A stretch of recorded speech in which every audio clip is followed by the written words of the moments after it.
Good morning friends, मैं रजनीश शुक्ला एक बार फिर से आप सभी का स्वागत करता हूं अपने official YouTube channel army and civil services में।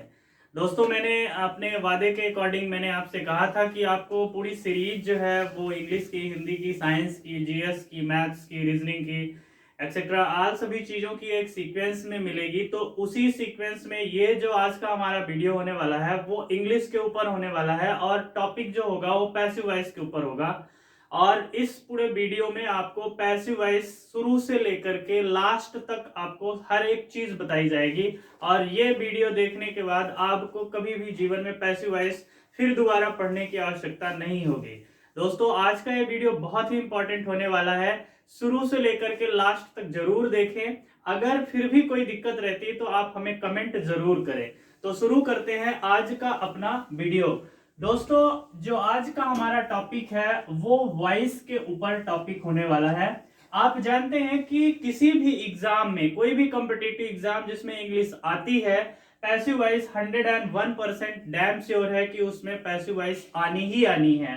तो उसी को लेकर के आज का हमारा वीडियो है। वॉइस जो होती है तो हम सब जानते हैं कि बेसिकली ये दो प्रकार की होती है। एक होती है एक्टिव और दूसरी होती है पैसिव।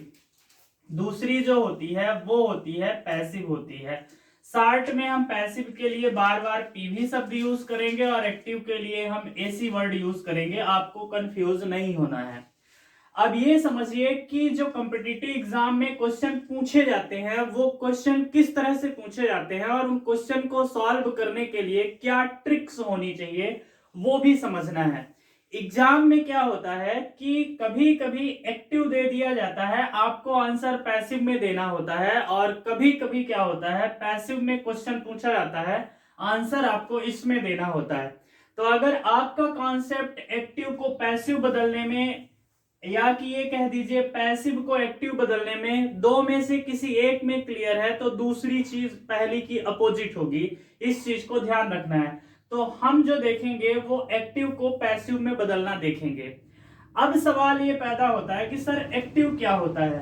तो आपको मैं अपनी भाषा में बता दूं, एक्टिव का सीधा मतलब होता है टेंस का मतलब। जो टेंस में जैसे सेंटेंस लिखे रहते हैं सेम उन्हीं सेंटेंसों को हम क्या बोलते हैं, एक्टिव बोलते हैं।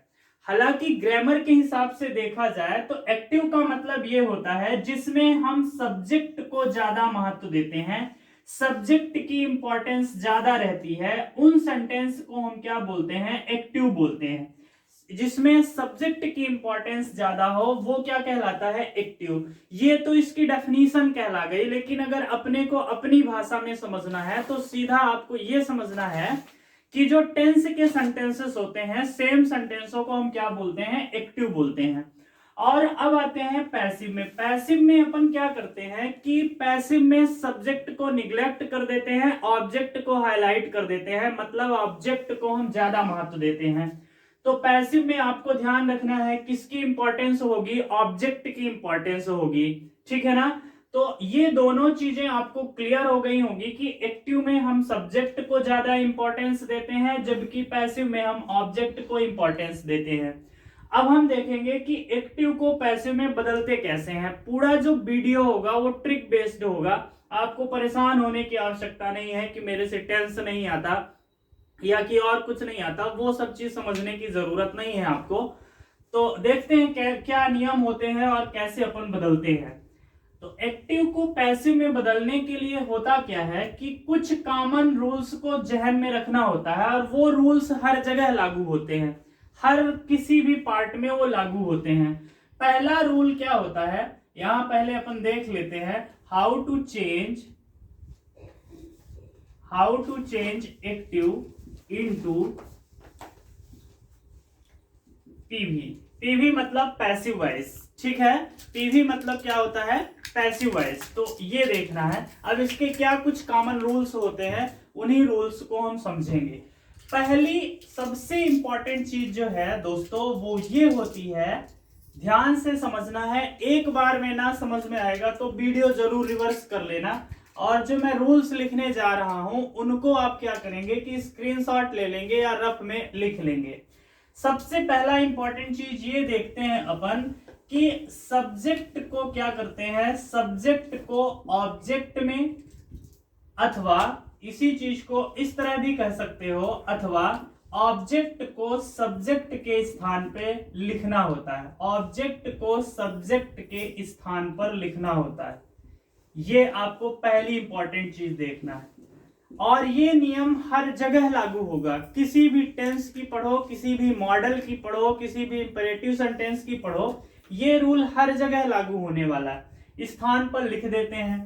तीसरी इंपॉर्टेंट चीज है कि दुनिया में आप किसी का भी पैसिव वॉइस बना रहे हो, मेन वर्ब जो होगी, एमवी जो होगी, एमवी मतलब मेन वर्ब, वो हमेशा आपके थर्ड फॉर्म में आएगी, कभी भी फर्स्ट फॉर्म में नहीं होगी, कभी भी सेकेंड फॉर्म में नहीं होगी, कभी भी और किसी फॉर्म में नहीं होगी, केवल और केवल वर्ब की थर्ड फॉर्म पर ही होगी। और फोर्थ इंपॉर्टेंट चीज जो आपको ध्यान रखना है वो ये रखना है कि इसमें अगर मान लीजिए, बहुत इंपॉर्टेंट है, इसको मैं हैशटैग कर देता हूं, ध्यान से समझिएगा। अगर मान लीजिए एक्टिव का सब्जेक्ट अगर मान लीजिए रहता है समवन है, सपोज करिए समवन है, नोवन है, एवरीवन है, नन है, वन है, पीपल है, ईटीसी है, इत्यादि है, कुल मिला के, तो आपको बाई के बाद इनका यूज नहीं किया जाता है। इसको मैं एग्जांपल देके समझाऊंगा, अभी आप केवल रूल लिख लीजिए, बहुत इंपॉर्टेंट है, यहां से क्वेश्चन 100% दोस्तों पूछा जाता है, तो इसको हम समझाएंगे, 2-4 एग्जांपल देंगे, तब आपका डाउट क्लियर होगा। अभी इसको केवल आप नोट डाउन कर लीजिए अपने दिमाग में, या इसका स्क्रीनशॉट ले लेंगे, अभी मैं थोड़ी देर से बोलूंगा। फिफ्थ रूल्स जो आपको ध्यान रखना है, इसमें बाई का प्रयोग पैसिव वॉइस में किया जाता है, लेकिन इसको लेकर के आप आश्वस्त मत रहिए कि हर बार बाई का ही प्रयोग होगा, बाई के अलावा भी कुछ चीजों का प्रयोग होगा, और वो चीजें क्या है मैं आपको बताऊंगा, एग्जाम्पल देकर के बताऊंगा। तो एक तो पहली चीज आपको ये ध्यान रखना है कि बाई का प्रयोग किया जाता है, लेकिन आपको ये समझना है, बट मैंने लगाया है, कभी कभी क्या होता है कि बाई के अलावा भी चीजें यूज होती हैं, बाई के अलावा भी ये चीजें यूज होती हैं। ये जो हमारा आज का वीडियो है दोस्तों, वो कमिंग एग्जाम जो एयरफोर्स का होने वाला है और एमपीएसआई के लिए, तो ये ब्रह्मास्त्र साबित होने वाला है, इस चीज को जरूर ध्यान रखें। तो ये तीसरी चीज है, बाई के अलावा भी यूज होगा। वो क्या होगा यूज, मैं लास्ट में, वीडियो के लास्ट में ट्रिक बता दूंगा कि इन शब्दों के साथ क्या यूज होता है। जितने हमारे ये रूल्स हैं, जो कॉमन रूल्स हैं, हर जगह लागू होते हैं ये रूल्स। ऐसा नहीं है कि एक टेंस में लागू होगा, दूसरे टेंस में नहीं लागू होगा, ऐसा बिल्कुल भी नहीं है। ये रूल्स 100% हर जगह लागू होंगे। तो इनका आप चाहे तो स्क्रीनशॉट ले सकते हैं, या कि अपने रफ में नोट कर सकते हैं। ओके, तो अब अपन देखते हैं कि शुरू करते हैं कि पैसिव वॉइस कैसे अपन कन्वर्ट करते हैं। ये कुछ रूल्स थे जो हर जगह लागू होंगे। इसके बाद जो है तो मैं एक एक टेंस लेकर के आपको बताऊंगा कि आपको किस तरह से सॉल्व करना है। तो पहला टेंस हम उठा रहे हैं प्रेजेंट सिंपल। पैसिव वॉइस के पहले क्रम में प्रेजेंट सिंपल शुरू कर रहे हैं, प्रेजेंट सिंपल। इसकी हमें पैसिव वॉइस सीखना है, ठीक है ना। देखिए, पहली चीज हम एक्टिव पे आ जाते हैं। एक्टिव में क्या होता है कि इसका जो नॉर्मल सा फार्मूला होता है वो आपके दिमाग में होना चाहिए। फार्मूला याद, डायरेक्ट फार्मूला याद करने की कोशिश आप लोग मत किया करिए, सेंटेंसेस याद होने चाहिए। क्योंकि इंग्लिश में इतने ज्यादा फार्मूले होते हैं कि उतने ज्यादा फार्मूले को हम नहीं कर सकते हैं। इसलिए जब आपका कॉन्सेप्ट क्लियर होगा, सेंटेंसेस जब आपके क्लियर होंगे, तो फार्मूले में आपको किसी भी तरह की कोई प्रॉब्लम नहीं होने वाली है। तो सब्जेक्ट होता है, इसके बाद V1, इसके बाद SES और इसके बाद ऑब्जेक्ट। इस फॉर्म में क्वेश्चन लिखा रहेगा। अब इसको हमें आंसर में बदलना होगा।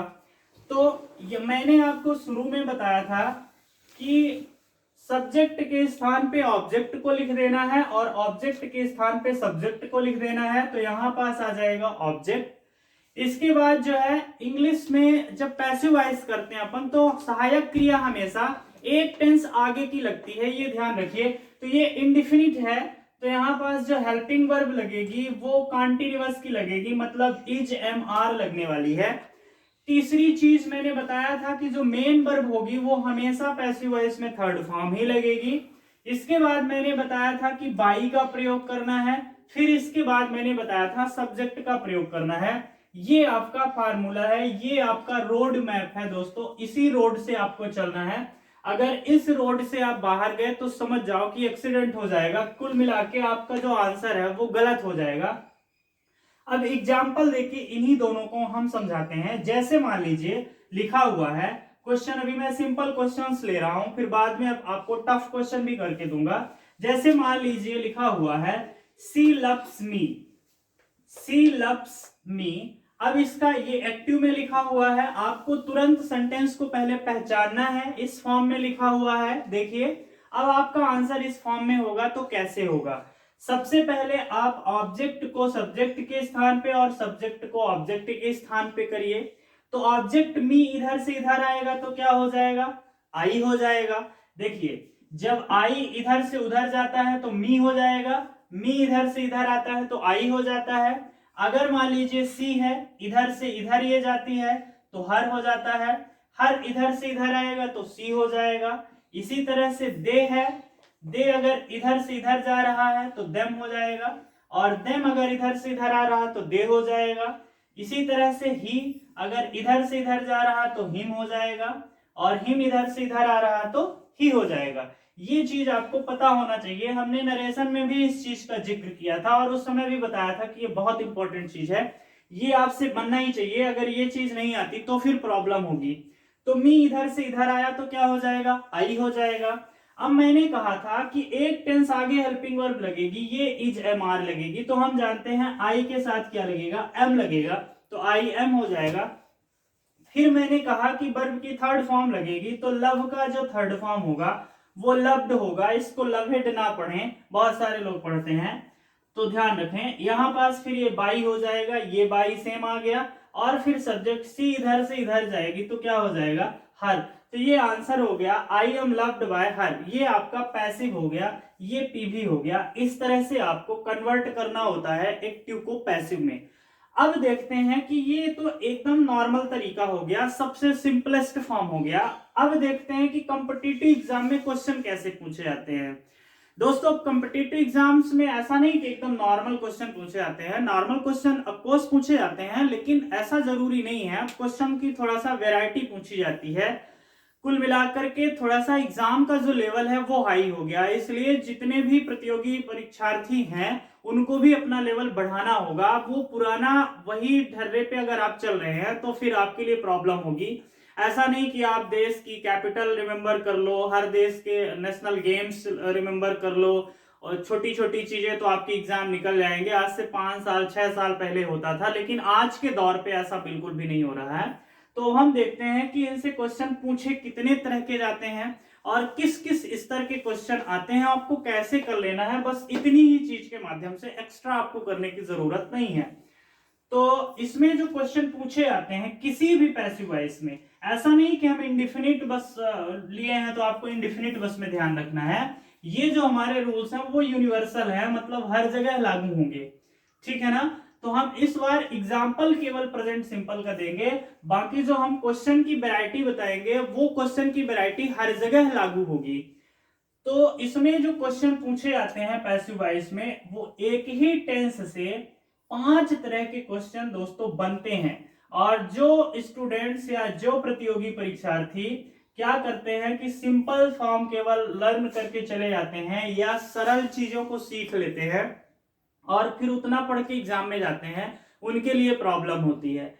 तो एक ही चीज से 5 तरह से क्वेश्चन जनरेट होते हैं आजकल। तो मैं बताता हूं किस तरह से।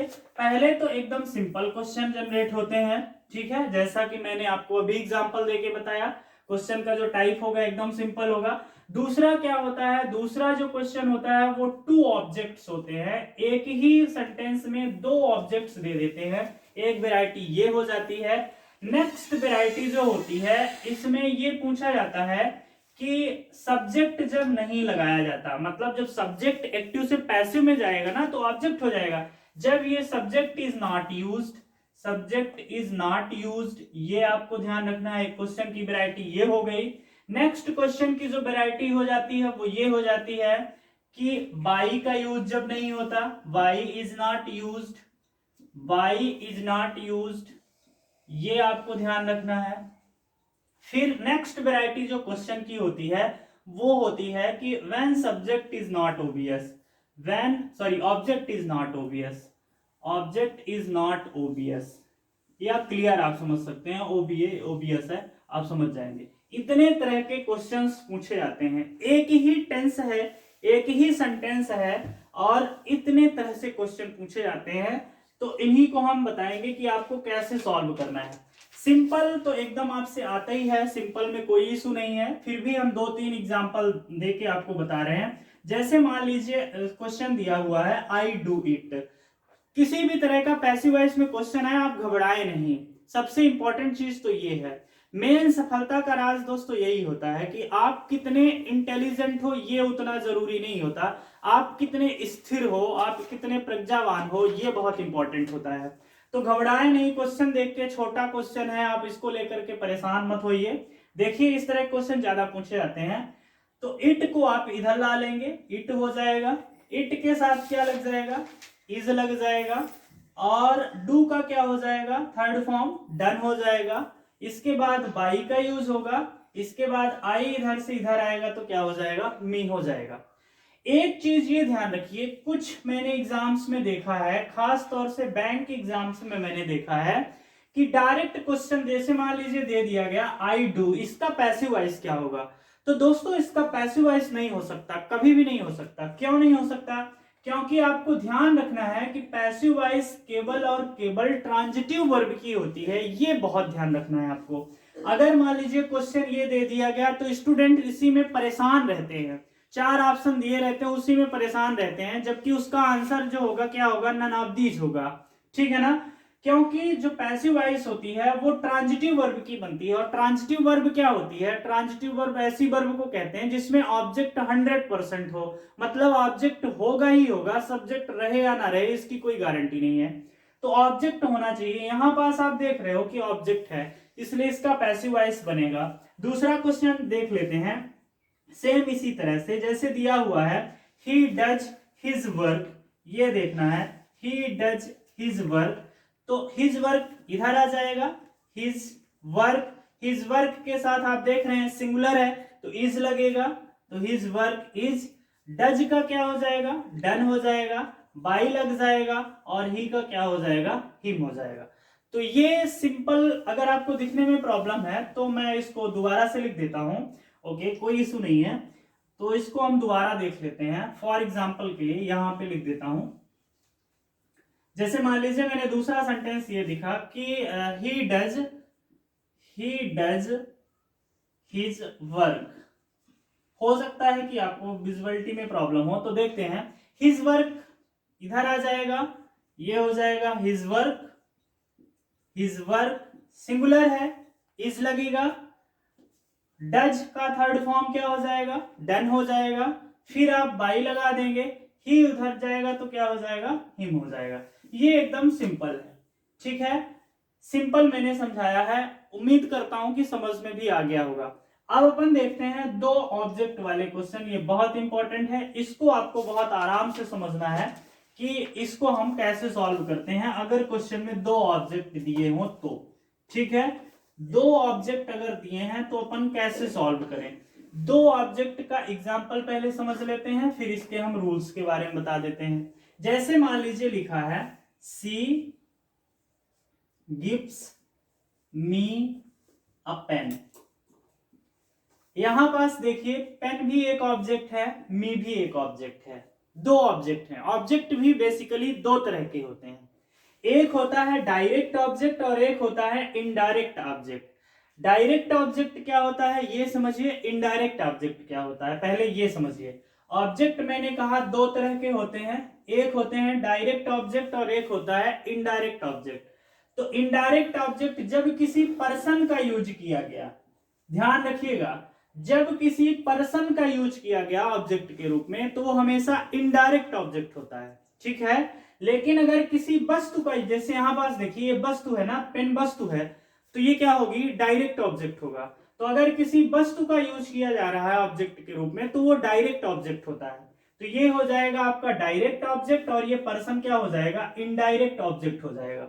ओके, दूसरी बात इसमें ये ध्यान रखिए कि इनडायरेक्ट ऑब्जेक्ट हमेशा पहले आता है। मतलब ये देखिए कि पहले मी आया है फिर बाद में पेन आया है, ऐसा नहीं हो सकता कि पेन पहले आ जाए मी बाद में आ जाए। इरर स्पॉटिंग से एक क्वेश्चन इस तरह का देखने को मिलता है कि ऑब्जेक्ट को आगे पीछे कर दिया जाता है, तो यहाँ पे ये भी ध्यान रखिए। तो आते हैं वापस टॉपिक में, यहाँ पास देखिए कि एक ऑब्जेक्ट ये हो गया, दूसरा ऑब्जेक्ट आपका ये हो गया। अब इस तरह के सवाल को हम कैसे सॉल्व करें, तो आप देखिए किसी को भी आप पहले ला लीजिए, किसी भी ऑब्जेक्ट को, जिसमें जिस ऑब्जेक्ट को लाने के लिए आपका दिल करता हो उसी को आप पहले ला लीजिए, कोई इशू नहीं है। आपने कहा सर हम मी को पहले लाएंगे, तो ला लीजिए। तो मी इधर आएगा तो क्या हो जाएगा, आई हो जाएगा, आई एम हो जाएगा। और गिव का थर्ड फॉर्म क्या हो जाएगा, गिवन हो जाएगा। आई एम गिवन क्या देती है वो, सी गिव्स मी अ पेन, क्या देती है, अ पेन। तो I am given a pen, देने वाला कौन है, देने वाला सी है, बाई हर। तो एक इसका आंसर ये हो जाएगा। अब आपने कहा नहीं सर अगर मान लीजिए ये ऑप्शन नहीं है तब हम क्या करें, तब आपने कहा कि इसको इधर लाते हैं, तो ठीक है ला लीजिए, कोई इशू नहीं है। अब पेन को इधर ला लीजिए, अब पेन के साथ इज लगेगा। अब पेन क्या किया जाता है, दिया जाता है, तो क्या हो जाएगा, गिवन हो जाएगा। किसको दिया जाता है, मुझे दिया जाता है, तो टू मी। ये ध्यान रखिए जब पर्सन कनेक्ट होगा तो टू के साथ कनेक्ट होगा, ये इंपॉर्टेंट है, ये कीवर्ड है यहाँ पास, सबसे इंपॉर्टेंट चीज है, टू के साथ पर्सन कनेक्ट होता है। गिवन टू मी, और बाई कौन है, मतलब देने वाला कौन है, तो बाई हर हो जाएगा। तो दो में से जो आपको आपके ऑप्शन में रहे उसको आपको टिक करना होता है, ठीक है ना। इसको आप बार बार प्रैक्टिस करें, स्क्रीनशॉट ले लें, दिमाग में लिख लें, रफ में लिख लें, एक दो बार प्रैक्टिस करें, क्योंकि ये बहुत इंपॉर्टेंट है। आपको अगर समझना है तो इसके हम एक एग्जाम्पल और समझा देता हूं, एक दो एग्जाम्पल और दे देता हूं। अभी हम सारे एग्जांपल प्रेजेंट सिंपल से ही लेंगे। अगर एक टेंस आपके समझ में आ गया, एक टेंस की पैसिव वॉइस समझ में आ गई, तो फिर आपको सारे के सारे समझ में आ जाएंगे। एग्जांपल के लिए जैसे देखते हैं, आई प्रेजेंट हर अ गिफ्ट, ठीक है, सेम है। अगर आपसे एक आ रहा है तो फिर दूसरा भी आ जाएगा, कोई ऐसी बात नहीं है। अब आप सबसे पहले ये करें कि हर को इधर ला लें, तो हर जब इधर आएगी तो क्या हो जाएगा, सी हो जाएगा। सी के साथ हेल्पिंग वर्ब क्या लगेगी, इज लगेगी, सी इज। तो प्रेजेंट का क्या हो जाएगा, प्रेजेंटेड क्या की जाती है, दी जाती है, प्रेजेंटेड की जाती है, तो ये हो जाएगा प्रेजेंटेड, प्रेजेंटेड हो जाएगा। प्रेजेंटेड क्या प्रेजेंट की जाती है, अ गिफ्ट प्रेजेंट की जाती है, तो अ गिफ्ट यहां पास कर दीजिए। अ गिफ्ट कौन प्रेजेंट करने वाला है, तो भाई आई इधर से इधर आएगा तो क्या हो जाएगा, मी। ये इसका दूसरा एग्जांपल है, ठीक है। उम्मीद करता हूं कि आपसे बन जाएगा। अब आपकी प्रॉब्लम ये दो ऑब्जेक्ट वाले क्वेश्चन को सॉल्व करने की बिल्कुल भी नहीं होगी। अब अपन आते हैं तीसरे चीज में, आते हैं जब सब्जेक्ट का यूज नहीं किया जाता, मतलब सब्जेक्ट एक्टिव, ये वाली चीज नहीं यूज की जाती। तो कौन कौन सी चीजें हैं जो नहीं यूज की जाती हैं और कब नहीं की जाती, ये आपको समझना है। ओके, तो इसमें क्या होता है कि इसमें कुछ दो तीन चीजें आपको याद करना होगा, रिमेंबर करना होगा, लर्न करना होगा। और वो चीजें क्या होगी मैं आपको लिख देता हूं, बता देता हूं कि कौन कौन सी चीजें आपको लिखना होगा और याद करना होगा। तो देखते हैं, अगर मान लीजिए आपका सब्जेक्ट अगर somebody है, पूरी चीज मैं बताऊंगा, somebody है, someone है, none है, no one है, everyone है, पीपल है, नथिंग है, एवरीथिंग है, एवरीथिंग है, इत्यादि चीजें अगर हैं, केवल इतनी चीजें, पीपल भी मैंने लिख दिया है, तो फिर इनका प्रयोग जो सब्जेक्ट के रूप में अगर हैं, तो जब उधर जाएंगे तो इनका प्रयोग नहीं होगा। लेकिन ध्यान आपको ये रखना है कि अगर इनका प्रयोग ऑब्जेक्ट के रूप में है तो सब्जेक्ट के रूप में आएंगे। जैसे एग्जांपल देख लेते हैं, तब आपका डाउट क्लियर होगा। जैसे मान लीजिए क्वेश्चन लिखा हुआ है कि someone steals my purse, my purse. Okay, तो देखिए ये कैसे यूज किया गया है, समवन यहाँ पे होगा, समवन। यहाँ पे देखिए ये सब्जेक्ट के रूप में है। ओके, तो जब सब्जेक्ट के रूप में है और इसको हम सॉल्व करेंगे तो कैसे करेंगे, देखिए माई पर्स इधर आ जाएगा, माई पर्स, माई पर्स के साथ क्या हो जाएगा, इच, माई पर्स स्टोलन हो जाएगा, स्टील का थर्ड फॉर्म क्या होगा, स्टोलन हो जाएगा, बस माई पर्स इज स्टोलन। अब बाई समवन नहीं होगा, ये आपको ध्यान रखना है, बहुत इंपॉर्टेंट चीज है ये, बाई समवन नहीं हो, सभी के साथ, चाहे ये हो, ये हो, ये हो, ये हो, कुछ भी हो, आपको ध्यान रखना है। लेकिन अगर मान लीजिए कि यही चीज लास्ट में है, जैसे I know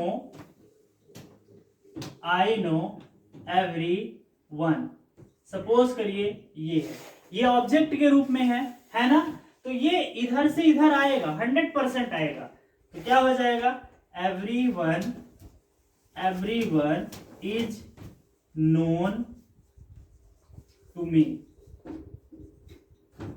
known by me नहीं होगा, नो के साथ हमेशा टू लगता है। मैंने आपको एक शुरू में रूल बताया था कि कभी कभी बाई नहीं भी यूज होता, वो वीडियो के लास्ट में मैं आपको ट्रिक बता दूंगा कि किस कंडीशन में ये बाई का यूज नहीं होता, आपको ध्यान रखना है। यहाँ बाई नहीं होगा, हमेशा टू होगा, ध्यान रखिएगा। कुछ किताबों में बाई यूज करके दिया हुआ है, आपको घबराना नहीं है, परेशान नहीं होना। ओके, तो ये जब आपका सब्जेक्ट जो है उधर जाता है तो नहीं यूज होता है, ये चीज आपको ध्यान रखना है। अब इसके बाद समझ लेते हैं कि जब आपका बाई यूज ना हो तो इस कंडीशन में यूज नहीं होता। एक ही साथ समझा देता हूं, यहीं पास भी। जैसे मान लीजिए एक और एग्जांपल देखिए, this news surprises me, this news surprises me, ठीक है, समझ जाइए, दिस न्यूज सरप्राइजेज मी, तो I am surprised at this news, ठीक है, यहां पास भी बाई यूज नहीं होगा, ठीक है। सपोज करिए यहाँ पे लिखा हुआ है दिस न्यूज सरप्राइजेज मी, तो मैं इधर से इधर आएगा तो क्या होगा, आई हो जाएगा, आई am surprised at this news, ठीक है ना। इसमें एक और इंपॉर्टेंट चीज, आपको बेहद इंपॉर्टेंट चीज समझना है कि अगर मान लीजिए पैसिव वॉइस में या कि एक्टिव के क्वेश्चन में प्रीपोजिशन दे दिया, तब आप क्या करेंगे, स्टूडेंट यहाँ पे भी फंसते हैं, तो इस चीज को भी मैं समझा देता हूं कि अगर प्रीपोजिशन दिया है तो आपको क्या करना है और किस तरह से सॉल्व करना है। देखिए जो प्रीपोजिशन होता है, तो प्रीपोजिशन के बारे में एक ही चीज आपको ख्याल रखना होता है, और वो चीज क्या है, वो चीज ये है कि प्रीपोजिशन क्वेश्चन में जहां यूज किया गया है वहीं पास आपको आंसर में भी यूज कर देना है। जैसे मान लीजिए मैंने कहा कि he laughs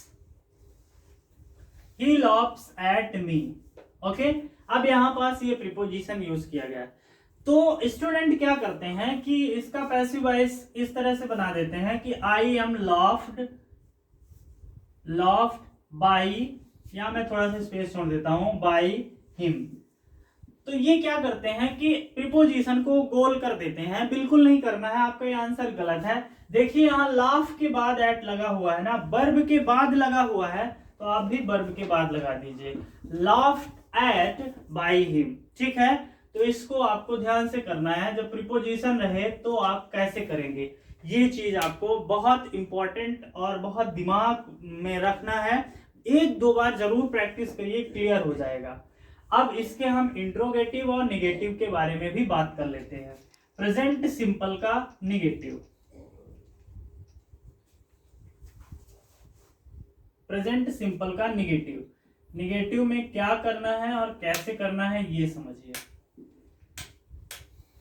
तो निगेटिव का जो एक्टिव का फार्मूला होगा वो क्या होगा, सब्जेक्ट होगा डू नॉट, डज नॉट,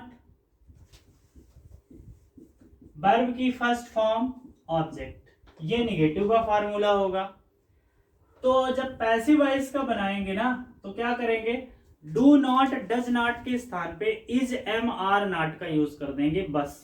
ठीक है, इतनी चीज आपको ध्यान रखना है कि डू नॉट अथवा डज नॉट के स्थान पर इनके इक्वल टू इनकी वैल्यू रख देना है। वैल्यू क्या होगी, is not, am not, are not use कर देना है अकॉर्डिंग टू सब्जेक्ट। इतना बस, बाकी सब कुछ उसी तरह का, सब कुछ everything would be as same है। ओके, एग्जांपल देखते हैं। इसका पहले समझ लेते हैं पैसिव का क्या होगा, ऑब्जेक्ट यहां पे भी कर देंगे। डू नॉट डज नॉट के स्थान पे क्या लिख देंगे, इज एम आर नॉट, ये कर देंगे। मेन वर्ब मैंने बताया ही शुरू में कि पैसिव वॉइस किसी का भी आप बना रहे हो, पैसिव वॉइस में मेन वर्ब किस फॉर्म में आएगी, थर्ड फॉर्म में आएगी। ठीक है, इसके बाद जो है आपको बाई लगा देना है, और बाई लगाने के बाद आपको सब्जेक्ट लगा देना है। जैसे एग्जांपल के लिए देखते हैं, you do not do your work, you do not do your work. तो योर वर्क इधर आ जाएगा, पूरा आएगा। आपको ये नहीं समझना है कि मतलब वर्क बस आएगा, पूरा आएगा, योर वर्क पूरा आएगा। Your work is not done by you, इधर से इधर आता है तो यू ही रहता है, बस इतनी चीज आपको ध्यान रखना। हमने क्या किया, सब कुछ पुराना नियम है, केवल डू नॉट के स्थान पर इज नॉट का यूज किया है, बाकी कुछ भी किसी भी तरह का मैंने चेंज नहीं किया है, ये आपको ध्यान रखना है। दूसरा एग्जाम्पल अगर आपको समझना है तो दूसरा एग्जाम्पल भी समझ लेते हैं। जैसे मान लीजिए आपने कहा they do not learn their lesson, या देयर बुक, या देयर जो भी हो, देयर टास्क, ऐसा कुछ भी कर सकते हैं आप। देयर टास्क सपोज करिए, तो देयर टास्क पूरा इधर आ जाएगा, देयर टास्क। यहां पास देखिए सिंगुलर है, बहुत सारे बच्चों को कंफ्यूजन हो जाता है कि सर देयर लगा है तो आर लगा दे, नहीं ऐसा बिल्कुल भी नहीं है। There task is not, learn का थर्ड फॉर्म LEARNT होता है, बाई दे का क्या हो जाएगा, देम हो जाएगा। दोस्तों आप देख रहे हैं कि मैंने कुछ भी नहीं किया है, केवल डू नॉट के स्थान पर is not, am not, are not करना है। निगेटिव आपका ऑटोमेटिक क्लियर हो जाएगा। अगर आपसे एक्टिव का, सिंपल का कॉन्सेप्ट क्लियर हो गया तो निगेटिव में आपको किसी भी तरह की कोई भी परेशानी होने वाली बिल्कुल भी नहीं है। अपन समझ लेते हैं इंटेरोगेटिव में क्या इशू होता है।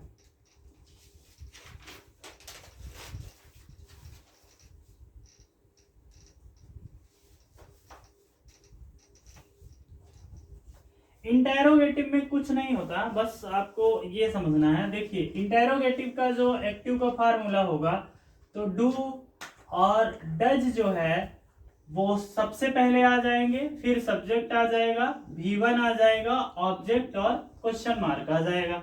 तो जब आप पैसिव का बनाएंगे तो डू और डज के स्थान पे क्या करेंगे, इज एम आर लिख देंगे बस। इसके अलावा आपको कुछ नहीं करना है। Is am are plus object plus verb की third form plus by plus subject, और लास्ट में क्वेश्चन मार्क तो रहेगा ही। जैसे मान लीजिए क्वेश्चन दिया हुआ है, do you know me question mark, तो यहां पास क्या हो जाएगा, एम पहले लगाएंगे, am I known to you, by नहीं लगेगा, ये आपको ध्यान रखना है। ये आपका एक्टिव हो गया, ये आपका पैसिव हो गया। दूसरा एग्जांपल अगर आपको समझना है तो do you it question mark लगेगा, तो यहां पास हो जाएगा is it done by you. एकदम सारी चीजें स्पष्ट हैं, क्लियर हैं, कुछ खास अब आपको दिक्कत नहीं होनी चाहिए। यहाँ पास सबसे पहले डू के स्थान पे हेल्पिंग वर्ब लगा दिया, यही ऑब्जेक्ट आपका यहाँ आ गया, इस डू का थर्ड फॉर्म हो गया बाई लगा के, आप यू सेम एज, यू इधर से उधर जाए अथवा उधर से इधर आए तो यू ही रहता है, ठीक है। ये आपको इंट्रोगेटिव हो गया। अब अपन बढ़ते हैं दूसरे टेंस को उठाते हैं और उसकी भी समझते हैं। इसको प्रेजेंट इंडेफिनिट का ये मैंने हर एक चीज बताया है, इसको आप वीडियो को 1 से 2 बार जरूर देखें, आप नोट करते जाएं, या कि जो इंपॉर्टेंट चीज है उसको आप वीडियो पॉज करके स्क्रीनशॉट लेते रहें। अगर फिर भी आपको कोई इशू है तो आप कमेंट जरूर करें। अब अपन चलते हैं दूसरे टेंस के बारे में, और प्रेजेंट सिंपल के आगे जो टेंस आता है वो आता है प्रेजेंट कंटीन्यूअस। तो देखते हैं प्रेजेंट कंटीन्यूअस में क्या होता है।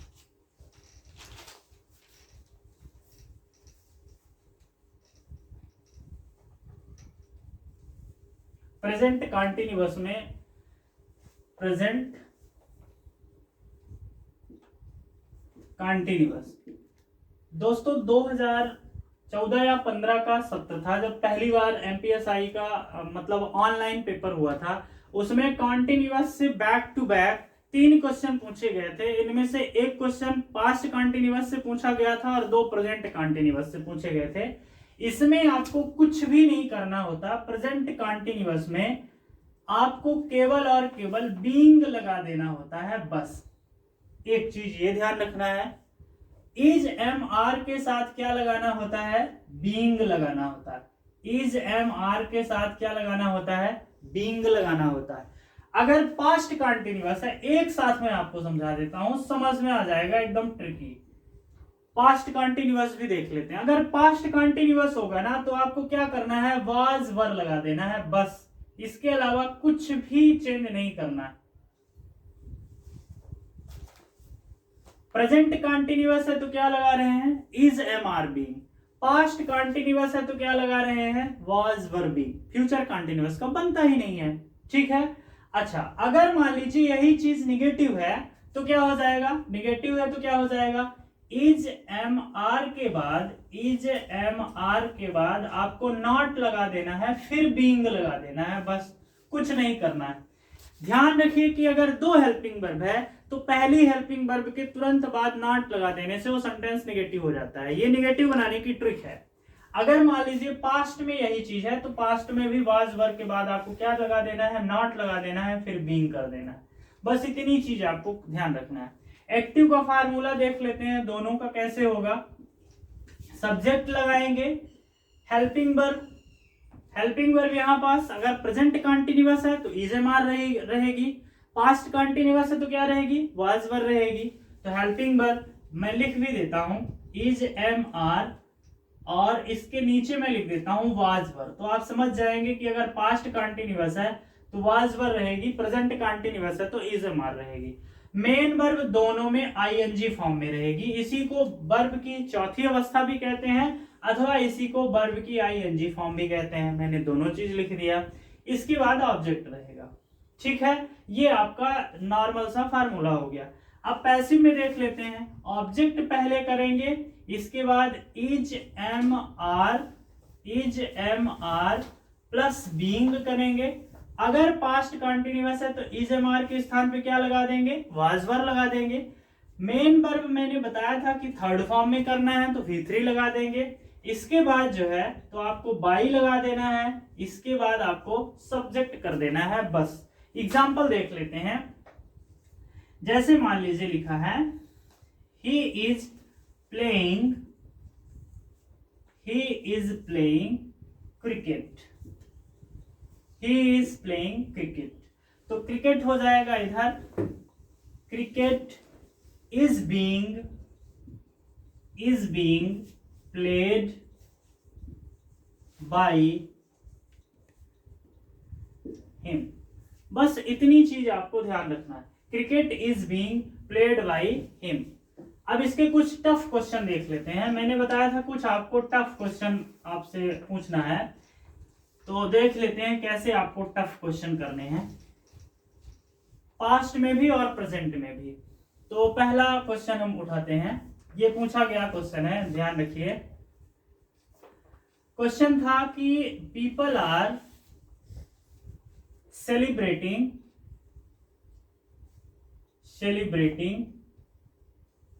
द फेस्टिवल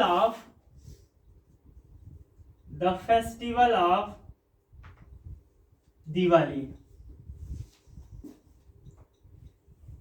कभी कभी यहां पास बहुत इंपॉर्टेंट क्वेश्चन है, देखिएगा। कभी कभी क्या होता है कि दिवाली के स्थान पर लिख दिया जाता है फेस्टिवल ऑफ लाइट। तो फेस्टिवल ऑफ लाइट क्या होता है? दिवाली ही होती है। लाइट का त्योहार, प्रकाश का त्योहार क्या होता है? दीपावली कहलाती है। अब देखते हैं, ये people are celebrating the festival of Diwali, ये पूछा गया क्वेश्चन है। देखिए कैसे करते हैं। सबसे पहले इसमें आपको क्या करना है? ऑब्जेक्ट पिक करना है। सबसे पहले आपकी इंपॉर्टेंस किसमें होनी चाहिए? ऑब्जेक्ट को ढूंढने में।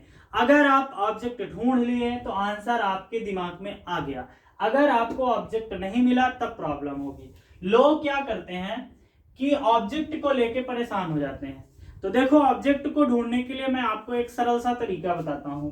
वर्ब से क्वेश्चन करिए कि क्या सेलिब्रेट किया जा रहा है, लोग क्या सेलिब्रेट कर रहे हैं। तो जो आंसर आएगा वही उसका ऑब्जेक्ट होगा। तो सेलिब्रेट तो कर रहे हैं, लेकिन क्या सेलिब्रेट कर रहे हैं? तो फेस्टिवल ऑफ दिवाली सेलिब्रेट कर रहे हैं, ये आपका ऑब्जेक्ट होगा। तो यही चीज जो है तो शुरू में आ जाएगी। द फेस्टिवल ऑफ दिवाली यहाँ पास आप लिख देंगे, यहां से लेकर के यहां तक उठा के पूरा शुरू में लिख देना है। इसके बाद क्या लगा देना है? इज लगा देना है। इज के बाद क्या करना है? बीइंग लगा देना है। सेलिब्रेट का सेलिब्रेटेड कर देना है, ईडी जोड़ देना है। और आप जानते हैं कि बाई पीपल तो होगा ही नहीं, ठीक है। तो पूरा आंसर क्या होगा? The festival of Diwali is being celebrated, that's all. इसके अलावा आपको कुछ भी करने की जरूरत नहीं। यही अगर पास्ट में होता तो यहाँ आर के स्थान पे क्या होता? वर होता। बाकी सब कुछ एवरीथिंग सेम एज होती। ओके, उम्मीद करता हूं कि ये दोनों आपसे समझ में आ गए होंगे एक साथ। अब एक साथ हम समझाते हैं आपको पास्ट परफेक्ट और प्रेजेंट परफेक्ट, उनको दोनों को भी एक ही साथ समझ लेते हैं। एकदम ट्रिकी अप्रोच। आज के बाद आपको पैसिव वॉइस में प्रॉब्लम नहीं होगी, ये मेरी गारंटी है।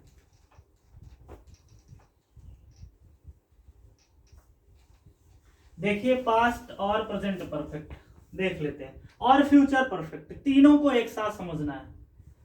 पास्ट, प्रेजेंट और फ्यूचर, साइड में परफेक्ट। तीनों में ध्यान रखना है कि तीनों के क्वेश्चन में परफेक्ट लगा है ना, क्वेश्चन में ही वर्ब की थर्ड फॉर्म दी रहेगी। सबसे सरल होता है ये, इससे सरल कोई भी पैसिव वॉइस नहीं होती, क्योंकि वर्ब की थर्ड फॉर्म ना दी रहती है क्वेश्चन में, ठीक है। अच्छा, फ्यूचर, अब इसमें देखते हैं इसकी हेल्पिंग वर्ब क्या होती है? हैड। ध्यान से समझना है। प्रेजेंट की क्या होती है? हैज या हैव होती है। अभी एक्टिव में रहेगी ये, ठीक है, आराम से समझिए। एक्टिव में रहेगी ये, हेल्पिंग वर्ब क्या रहेगी? एक्टिव में हैड रहेगी। अगर प्रेजेंट परफेक्ट है तो हैज हैव रहेगी। अगर फ्यूचर परफेक्ट है तो विल हैव या शैल हैव रहेगी, ठीक है। विल हैव मैंने लिख दिया, आप समझ जाएंगे, शैल हैव भी रहेगी। ओके, अब जब आप पैसिव बनाएंगे ना तो इनके बाद कुछ नहीं करना है, केवल सभी में बीन जोड़ते जाना है। बस क्या? बीन जोड़ते जाना है, बीन जोड़ते जाना है। बाकी कुछ भी, किसी भी तरह का बिल्कुल भी चेंज नहीं करना है आपको, ठीक है ना। किसी भी तरह का, बस इतना आपको कॉन्सेप्ट ध्यान रखना है। हैड है तो पैसिव वॉइस बना रहे हो तो क्या हो जाएगा? हैड बीन हो जाएगा, बी डबल ईयर।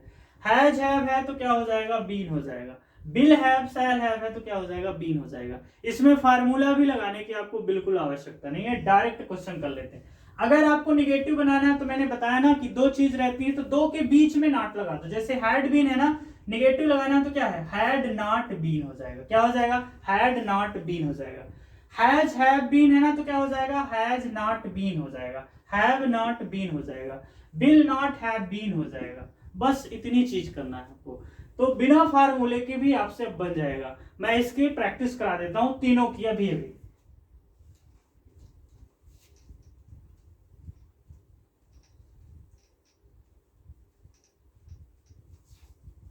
जैसे एग्जांपल के लिए देखिए, someone has stolen my pen, someone has stolen my pen. तो माई पेन इधर आ जाएगा, आप ये कर चुके हैं माई पेन। माई पेन के साथ क्या लगेगा, हैज लगेगा। My pen has been stolen same as रहेगा, बस स्टोलन के बाद पुलिस। क्योंकि आपको मैंने शुरू में बता दिया है ये बाई समवन लगने वाला नहीं है। अगर पास्ट में होता तो यहीं पास क्या हो जाता, हैड हो जाता। तो आंसर में भी क्या करते, यहाँ पे हैड कर देते, कुछ भी चेंज। विल हैव होता, फ्यूचर में अगर यही क्वेश्चन बनाता तो विल हैव देता, तो यहाँ पे भी आप क्या कर देते, विल हैव बीन कर देते। बस बिल्कुल भी आपको बिल्कुल परेशान होने की जरूरत। जैसे और देख लेते हैं, she had invited me, she had invited me, invited me. तो मी इधर से इधर आ जाएगा, मैंने इस बार हैड लिया है, ठीक है। आप इसी को चाहो तो विल हैव भी कर सकते हो, विल हैव भी कर सकते हो, ठीक है। तो मी इधर आएगा तो आई हो जाएगा, I had been, I had been. Invited का इनवाइटेड ही रहेगा, मैंने कहा था वर्ब की थर्ड फॉर्म क्वेश्चन में दिया रहता है, इनवाइटेड हो जाएगा और बाई हर हो जाएगा। बस निगेटिव है तो मैंने आपको बता ही दिया कि यहाँ कर देना है। बस ट्रिकी अप्रोच करिए, इतने बड़े टॉपिक को आपको इतना बहुत टाइम लगाने की जरूरत नहीं है। एक दो चीज अगर आपके समझ में आ गई, शुरू का एक दो टेंस समझ में आ गया, तो फिर आपको पैसिव वॉइस पूरी आपके लिए बाएं हाथ की गेम हो जाएगी। ओके, तो उम्मीद करता हूं कि बन जाएगा। बहुत सिंपल है, आप एक दो बार प्रैक्टिस करें, नहीं तो कमेंट करें, तो फिर मैं उसको इलेबोरेट भी कर दूंगा, मतलब डिटेल भी कर दूंगा। अब समझ लेते हैं फ्यूचर सिंपल और पास्ट सिंपल। सबसे पहले अपन पास्ट सिंपल को समझते हैं। पास्ट सिंपल में क्या होता है, पास्ट सिंपल जो होता है ना, उसमें वर्ब की सेकेंड फॉर्म लगती है। दोस्तों एकमात्र इंग्लिश के अंदर एकमात्र ऐसा टॉपिक है जिसमें वर्ब की सेकेंड फॉर्म लगती है, बाकी कहीं पास भी वर्ब की सेकेंड फॉर्म यूज नहीं होती। देख लेते हैं पास्ट सिंपल।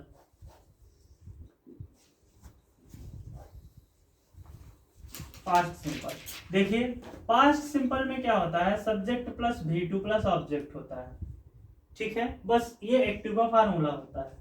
तो जब आप पैसिव में जाएंगे ना तो क्या करेंगे, वाज वर लगा देंगे, बस कुछ नहीं करना। इतना सरल है, इतना सिंपल ये टॉपिक है, वाज वर लगा देना है। तो देखो क्या हो जाएगा, object plus was were, verb की third form by plus subject.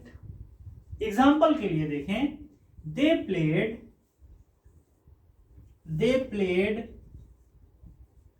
Played a beautiful inning, या कि अ गुड इनिंग। इनिंग मतलब क्रिकेट में जो इनिंग खेली जाती है वही। तो क्या हो जाएगा, अ गुड इनिंग यहां आ जाएगी, ठीक है ना। अ गुड इनिंग यहां आ जाएगी, यहां पास लिख दीजिए अ गुड इनिंग, ठीक है। अ गुड इनिंग के साथ क्या लगेगा, वाज लगेगा। प्लेड का थर्ड फॉर्म क्या होता है, प्लेड ही होता है। बाई लगा दोगे और दे का क्या हो जाएगा, देम हो जाएगा, ठीक है ना। बस फार्मूले आपको करते जाना है और इसके अलावा सब कुछ क्लियर हो जाएगा। अब इसमें देखिए निगेटिव में थोड़ा, इसमें नेगेटिव में, इसमें देखिए नेगेटिव में थोड़ा सा प्रॉब्लम होती है। क्या होती है नेगेटिव में, डिड नॉट लग जाता है। डिड नॉट लग जाता है तो डिड नॉट के साथ क्या आ जाती है, वर्ब की फर्स्ट फॉर्म आ जाती है, ठीक है। तो पैसिव में क्या करेंगे, डिड नॉट के स्थान पे आपको वॉज नॉट अथवा वर नॉट का प्रयोग कर देना है। किसका, वर नॉट का प्रयोग कर देना है। लेकिन जब पैसिव वॉइस में बनाएंगे ना तो वर्ब की थर्ड ही फॉर्म यूज करना है। ऐसा नहीं कि डिड नॉट के साथ V1 यूज हो गई तो आप भी V1 यूज कर दो आंसर में। एक चीज हमेशा ध्यान रखना, पैसिव वॉइस में कभी भी V1 नहीं यूज हो सकती, हमेशा और हमेशा थर्ड फॉर्म में ही यूज। तो भले यहाँ पास फर्स्ट फॉर्म है, आपको यहाँ पास क्या करना है, थर्ड फॉर्म ही करना है, ये आपको ध्यान रखना है, ठीक है ना। तो ये हो गया आपका पास्ट सिंपल। अब अपन समझ लेते हैं फ्यूचर सिंपल में क्या इशू होता है। फ्यूचर सिंपल में कुछ नहीं होता, एकदम ये भी बहुत ही सिंपल होता है। फ्यूचर सिंपल में जो वर्ब होती है, हेल्पिंग वर्ब ना, वो बिल होती है और सेल होती है, बिल और सेल। तो पैसिव वॉइस में क्या करें सर, बी जोड़ दें, बस क्या जोड़ दें, बी जोड़ दें, मतलब बिल भी हो जाएगा और सेल भी हो जाएगा। बाकी सब कुछ सेम एज उसी तरह करेगा, कुछ भी चेंज नहीं होगा। जैसे आई शैल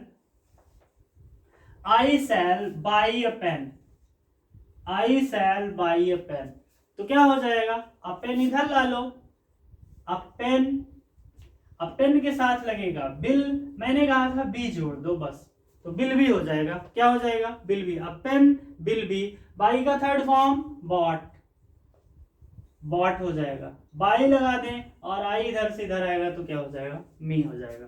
दोस्तों आप 1 से 2 बार देखिए, आपको एकदम ट्रिकी अप्रोच समझ में आ जाएगी। एक बार में नहीं समझ में आती तो आप 1 से 2 बार जरूर करें, नोट डाउन जरूर करें, दिमाग में बैठाएं, दिमाग को चलाएं। आप इतने बड़े टॉपिक को, पैसिव वॉइस को, अगर ग्रामर की, अच्छी ग्रामर की बुकों में देखो तो 20 से 25 पन्ने में दिया रहता है। उतना आपको करने की जरूरत नहीं है। आपका कॉन्सेप्ट क्लियर हो गया तो फिर आपसे बन जाएगा। एक एक एग्जांपल आपके लिए काफी होगा। ठीक है, अब अपन समझ लेते हैं कि मॉडल की पैसिव वॉइस कैसे होती है ना? पूरे मॉडल की पैसिव वॉइस कैसे होती है। तो अगर आपको ऐसा लगता हो कि ये वीडियो बहुत लंबा हो जाएगा तो फिर मॉडल की और इंपरेटिव की पैसिव वॉइस अपन क्या करेंगे कि नेक्स्ट वीडियो में कर देंगे, जो बहुत जल्दी आपको अपलोडेड होने वाली है। तो दोस्तों 1 से 2 बार जरूर देखें, आपका कॉन्सेप्ट क्लियर होगा। वीडियो अच्छा लगा हो तो लाइक और सब्सक्राइब जरूर करें। थैंक यू, मिलते हैं नेक्स्ट वीडियो में।